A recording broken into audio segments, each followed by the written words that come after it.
I'm George. As Alexander told you, I'm a bit of a last-minute replacement, so I don't unfortunately have a PowerPoint plan for you, but I've got a couple of stories which I can share. I kind of got involved in volunteering here completely by accident. I was hitchhiking from England to India, and I was meant to stay in Serbia for a couple of days. And the day before I was meant to leave, I thought, okay, I've heard about this refugee camp, I'll go visit. And I came down with an Iranian friend from my hostel, and since then we've both been completely hooked, and we've both decided to stay for hopefully the foreseeable future. These guys here have many more stories about the camp in Ireland because they've been here for a while. So I heard about the past week which I spent down at the Bulgarian border in a town called Refugee. So myself and my Iranian friend, we heard through people that we've met here. The situation at the Bulgarian border was quite desperate, so we thought, okay, we'll go down and try and offer whatever help we can down there. Luckily, Priya speaks Farsi, so it's really helpful.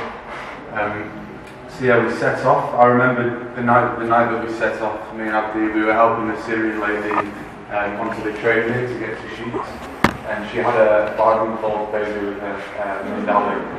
And I remember just before we got on the train, I was carrying a bag and it snapped on my bag and all that hot milk for the baby spilt everywhere. I was absolutely mortified. I couldn't believe what was going on. And I was so apologetic, but in return she was also so apologetic. And I thought that's such a lovely way to react when somebody spilled all this hot milk that was meant to be for your baby. And then I later learned that she's fleeing Syria because when she was out lecturing at university one day, her house was bombed and all her family, her children, her husband, her parents and her cousins were all instantly killed. So I then understood why she didn't really get too upset about a bit of spilt milk. So yeah, that was the start of the journey, so it was quite intense. And then we travelled down that night and met a guy in Refugee called Tariq. And he's a really amazing guy. I've probably never been so inspired by one person. He's Syrian, but he's lived in Serbia for a few years now. He has a Serbian wife and a 5-month-old baby, and he dedicates all his time to helping refugees. He has an organisation called I'm where he spends all his time away from his family. He'll visit them maybe once every 2 weeks, and yeah, he dedicates everything he has to helping the refugee crisis. So I met Tariq, and there were a group of volunteers mostly from Germany, also from the UK, and here and there, and instantly we got involved in the project. So what Tariq does is he runs a tent down by the border, near to the border in this town, to Michigan, and when refugees arrive, there's no warning. They spend often 5, 6, 7 days walking through the forest, or the jungle as they call it. So they arrive at any time of the day, any time of the night, and so we operate this tent where we give them tea, soup, coffee, and any clothing or shoes that we could provide them with. Unfortunately, within about 15 hours of me and my friend being there, the health minister had come and shut the tent down on the reasons that we haven't got permission to give out hot tea and hot coffee. So this was a massive blow to us. They said it was for health reasons, but in reality I just don't think they wanted us to be there. But we thought, okay, Tariq was there and he said, okay, well, we'll react to this. We won't just stop our operations. What we'll do instead is we'll find another way. So he had this van, which we could load with loads of food and clothes and supplies. And he said, okay, what we'll do now is we will operate as a sort of response team. So every time the refugees arrive in town, we can drive this van up, we can load the van, we can drive it up, or we can give out as many supplies as we can. And it actually works really well. It was really efficient. What you've got to remember is for Tariq to do that, it was a very brave move because there's a lot of people that don't want him to be there. The town is completely run by the mafia. I heard stories before I went about the mafia and the corrupt police, and I believed them, but I didn't believe I would see them with my own eyes, but really the mafia are always operating right next to you. It's really bizarre, it's really strange, and it takes a bit of getting used to. But Tariq, this didn't faze him. He was always working, trying to. These refugees came before anybody else. So we operated out this van, and usually the refugees would arrive in the middle of the night, so we'd drive up there with a couple more cars, and we had a couple of warehouses that we rented out, which we held all the donations in, and we would transport all these up to the camp and distribute. Often the guys have arrived and they've got completely wet clothing, their shoes are ripped, some of them have medical issues, hernias, we came across a couple of times. So they're really in need of help, but they're always smiling, which I found amazing. They're always saying how much they love Serbia because they've spent the past week getting beaten by the Bulgarian police. So although it's tough to see, it's actually it's really nice to see that they see some hope and they can find a positive in everything. So yeah, we were very restricted at times because obviously the next step from Dimitrovgrad is to come to Belgrade. They have three ways of doing that. They can either come on the train, the bus, or the taxi. The bus and the taxi are operated completely by the mafia. And as a result, we're not allowed to tell the refugees about the train. Before I went, I heard about this and I thought, well, we can tell the refugees about the train, we're doing nothing wrong in doing so. But when you actually get there and find out that the mafia are threatening people who tell refugees about the train, you realise that by doing so, you might be making it worse for the refugees, putting the volunteers at risk, and the whole organisation could be shut down by the mafia and the police.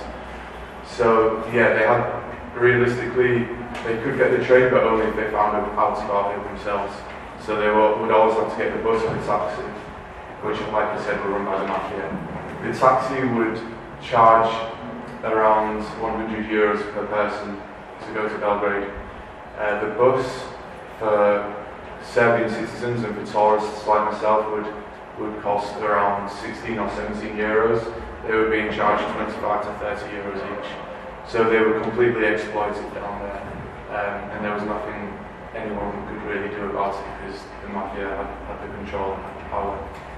We actually had a visit one day from a couple of EU representatives, and we informed them of the situation down in Bulgaria, how police were beating refugees on a daily basis. They were stripping them of their clothes, their phones, their money, their shoes in the forest, and leaving them with nothing. And the refugees would have to go back to the start and try again. And they said, okay, yeah, we know, we're aware of this, but there's nothing we can do, even though Bulgaria is an EU country. They instead said that the problem lies in Iran, where people are getting shot.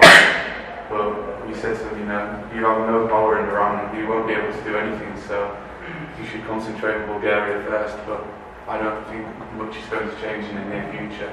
Potentially, more things are being uncovered in the media, so hopefully, but I don't have too much confidence. The situation with the transport got so dire one day that we'd actually, on the night time, when the refugees arrived, they'd been kicked out of the camp by the police. And it was a freezing cold night, I had nowhere to stay, so we put about 10 or 15 of them in a hostel.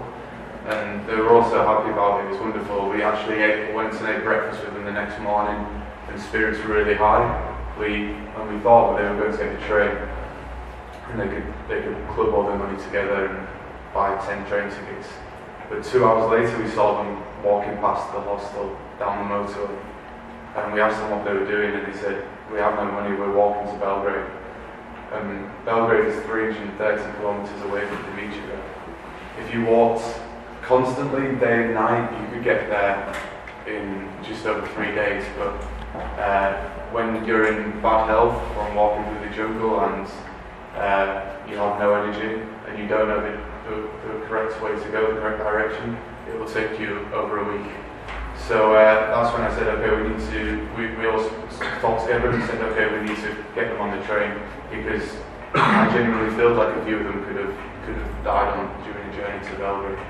So we drove down the motorway and picked up these refugees and took them back and got them on the train, but a lot of them are very insistent that you don't give them money and that you you've helped them quite a lot already, and they're very proud people, Afghans. So often they kindly refuse your money, but you have to almost force them to take it for their own safety. So yeah, that was one of the eventful moments, I thought, because if we hadn't seen them, if they hadn't walked past the hostel, if we'd been looking in the other direction, they would have tried to walk all the way to Belgrade, and who knows what would have happened. So yeah, this is the group that I was down there with, and this was a group that I was just talking about, the group of refugees who were walking down the motorway. So this is at the train station, and we were just saying our goodbyes. But even then, there was a mafia guy hanging around just outside this photo. It's really bizarre. They're always everywhere. They follow you into shops. They hang around outside the house at night. So it's a really strange situation which takes some getting used to. But no, this is a great moment for us all. That we knew that they were going to get to Belgrade safely, and it's really comforting to be able to inform them that after Dimitrovgrad, the trains get a lot cheaper. So it's just €3 from here to the Croatian border, and then the trains are free after that. They're so used to being exploited that they can't believe it. And now I'm back in Belgrade, so it's really good to be back amongst these guys and see some old faces. And I'm hoping to kind of continue doing what we have been doing, and potentially I'd really like to go back to Dimitrovgrad, but the situation's always changing. One day they'll have 200 refugees, one day they'll have 5, so it really changes the demand for volunteers. But yeah, thanks for listening.